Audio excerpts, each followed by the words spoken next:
नमस्कार, मी Ashwini kitchen YouTube चॅनेलवरती तुम्हा सर्वांचं खूप खूप स्वागत आहे. आज आपण बनवणार आहोत खायला सुरेख व पचायला हलकी चवदार अशी उपवासाची साबुदाण्याची खीर. मी इथे या कपाने अर्धा कप साबुदाणा घेतलेला आहे आणि तो मी 2-3 पाण्याने स्वच्छ धुवून 2-3 तासासाठी भिजवलेला आहे. तुम्ही बघू शकता किती मोकळा असा साबुदाणा भिजलेला आहे. बघू शकता, हे बघा दाबता क्षणी ते इतकं मऊसूत आपला साबुदाणा भिजलेला आहे. आता आपण खिरीच्या पुढच्या कृतीकडे वळूया. गॅसवर कढई गरम झालेली आहे. आता मी याच्यामध्ये तूप टाकते आहे. 2-3 चमचे तूप टाकायचं आहे. छान वितळून घेणार आहोत त्याला. तूप छान गरम झालेलं आहे, तुम्ही बघू शकता. 2-3 चमचे आपण तूप वापर केलेला आहे. यामध्ये मी मोठे काजूचे तुकडे टाकलेले आहेत आणि हे बदामाचे तुकडे. हे छान आपण त्या तुपामध्ये हलके भाजून घेणार आहोत. हलका कलर, तांबूस थोडा कलर आणणार आहोत, म्हणजे खायला खिरीमध्ये खूप छान लागेल. 2-3 मिनटं काजू आणि बदाम भाजून घेणार आहोत. यात तुम्ही पिस्ता पण टाकू शकता. तुम्ही तुमच्या आवडीने सुके मेवे टाकू शकता यामध्ये.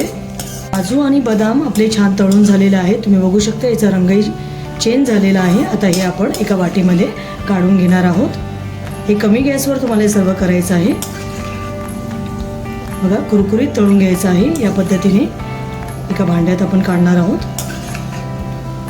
तुपामध्ये आपल्याला हा भिजवलेला साबुदाणा मस्त फ्राय करून घ्यायचा आहे. याला आपल्याला ट्रान्सपरंट होईपर्यंत भाजायचं आहे. आपण तुपामध्ये साबुदाणा का भाजून घेतोय? कारण आपली खीर ही मोकळी होईल आणि खाली चिकटणार नाही. एक दाणा मस्त असं फुलून येईल. हे बघा, आपला साबुदाणा छान मोकळा झालेला आहे, तुम्ही पाहू शकता.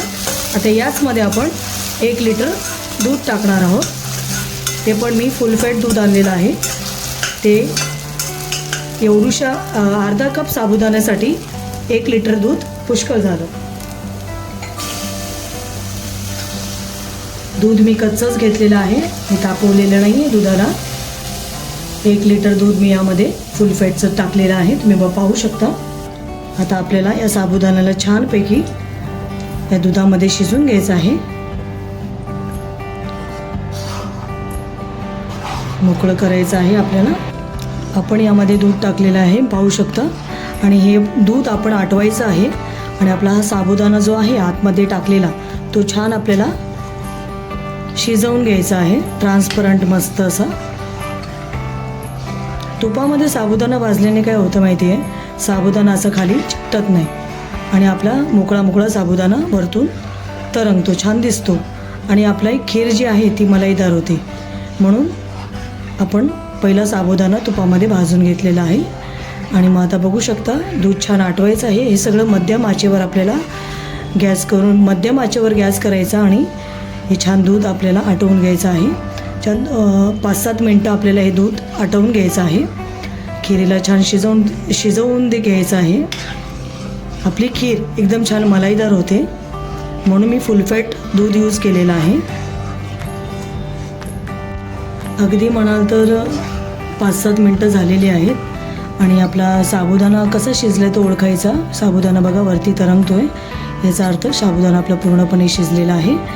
आता तुम्ही बघू शकता आपलं दूध पण आटते आणि त्याच्या बाजूला जी मलाई जे जमा झालेलं आहे ते आपण एका पळीने काढायचं आहे आणि दुधामध्ये मिक्स करायचं आहे. म्हणजे आपली साबुदाण्याची खीर आहे ना, ती एकदम छान मलाईदार होईल, चविष्ट होईल आणि खायला खूप भारी लागेल.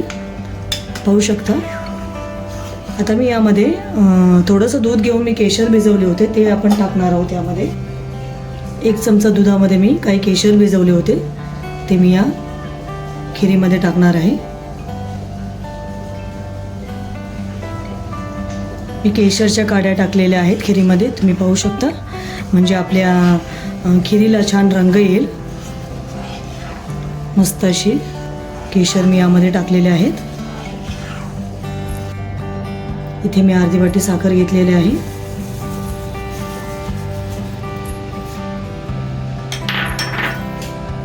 तुम्ही साखर आहे ना तुमच्या आवडीप्रमाणे घेऊ शकता, कमी जास्त करू शकता. आता ही साखर छान आपण यामध्ये वितळून घेणार आहोत. मस्त दुधाला सतत हलवत राहायचं आहे, नाही तर खाली लागण्याची शक्यता आहे. म्हणजे दूध जे आहे आटते ना, ते आपण असं बाजूबाजूने काढून या दुधामध्ये मिक्स करून घ्यायचं आहे. बघा आपली छान खीर अशी तयार झालेली आहे, पाहू शकता. खायला पण खूप चविष्ट लागते ही खीर. ड्रायफ्रूट्स तळलेले काजू बदाम हे आपण यामध्ये टाकणार आहोत.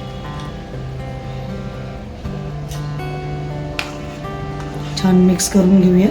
मी काही मनुके घेतले होते, ते पाण्यामध्ये भिजवले होते. मनुके का भिजवले मी, कारण मनुके खूप चविष्ट लागतात, छान लागतात खिरीमध्ये. मी आता हे पाणी काढून मनुके याच्यामध्ये टाकते. मस्त आपण या खीरीला छान हलवून घेणार आहोत. खूप छान आपली खीर तयार झालेली आहे, तुम्ही पाहू शकता. अजून 1-2 मिनिट आपण आटून घेऊ याला, म्हणजे आपण छान खीर आपली तयार होईल. हे बघा मस्त खीर तयार झालेली आहे. आपली साबुदाण्याची खीर मस्त अशी तयार झालेली आहे, मलाईदार खव्यासारखी, खाता क्षणी खूप छान चविष्ट लागणारी. तुम्ही ही खीर तुमच्या घरी नक्की करून बघा आणि मला कमेंट्सद्वारे प्रतिक्रिया कळवा. आणि ही खीर आता आपण थंड जशी होणार तशी ही खीर घट्टसर होणार आणि खूप छान चविष्ट लागणार. तुम्ही गरम गरम सुद्धा खाऊ शकता किंवा थंड झाल्यावर सुद्धा ही खीर तुम्ही खाऊ शकता. अशी खूप छान लागते आणि खूप सुंदर अशी खीर झालेली आहे आणि घरामध्ये एकदम त्याचा घमघमाट सुटलेला आहे. तुम्हाला ही उपवासाची खीर कशी वाटली मला कमेंट्सद्वारे नक्की कळवा. जर तुम्हाला हा व्हिडिओ आवडला असेल तर लाईक शेअर करायला विसरू नका. चॅनेलवर नवीन असाल तर सबस्क्राईब करायला विसरू नका. धन्यवाद.